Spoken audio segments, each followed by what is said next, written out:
छोटा सा सवाल, आखिरी सवाल।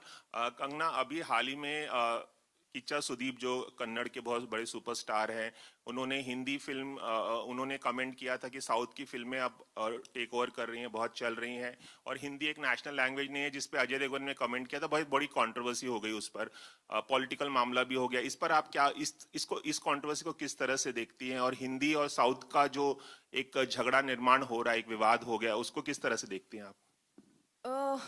देयर इज नो, अगर आप चाहते हैं कि आपको मैं एक डायरेक्ट आंसर दे दूं, there is no direct answer to this, जबकि आप मेरी स्टेटमेंट से निकाल लेंगे एक डायरेक्ट आंसर खुद ही।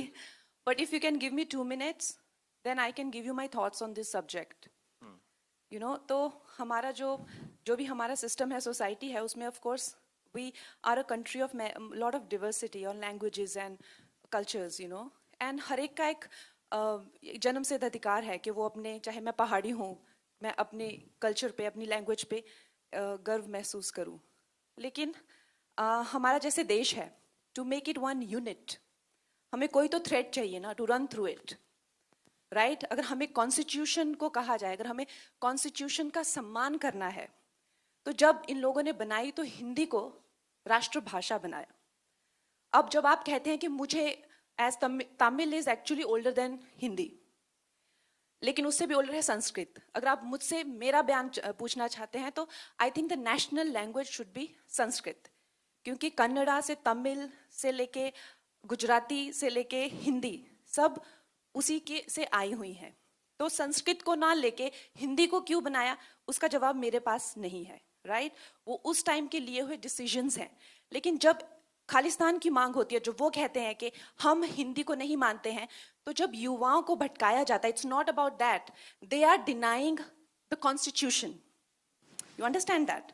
तो जब आप कहते हैं कि मुझे तमिल, वो तमिल का भी मूवमेंट हुआ था, they wanted a separate nation.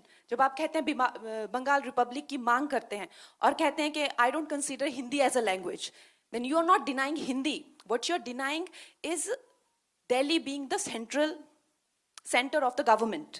Understand? So इस चीज के बहुत ज्यादा लेयर्स हैं।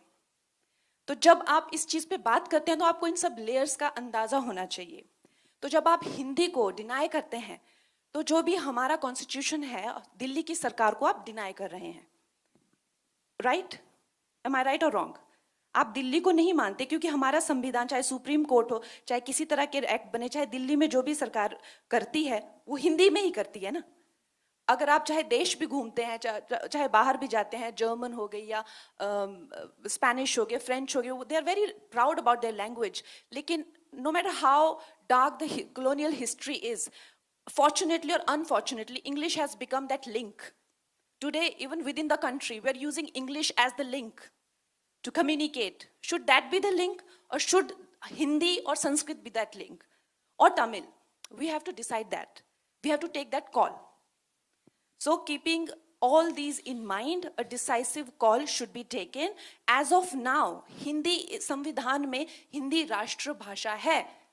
तो जो अजय देवगन जी ने कहा कि हिंदी राष्ट्रभाषा है, तो उन्होंने वो गलत नहीं कहा। अगर आप मेरी पूरी बात का निचोड़ सिर्फ यही सुनेंगे, तो वो आपकी कमी है। लेकिन अगर कोई ये कहता है कि Kannada is older than Hindi and so is Tamil, तो वो भी गलत नहीं कह रहे हैं। अगर मेरे हाथ में होगा, तो I think Sanskrit is the legitimate language, जिसके से जर्मन भी आई हुई है, इंग्लिश, फ्रेंच, सब संस्कृत से स्टेम आउट हुए हैं। Why don't we have Sanskrit as the national language? Why it is not mandatory in schools? I don't know that. Okay.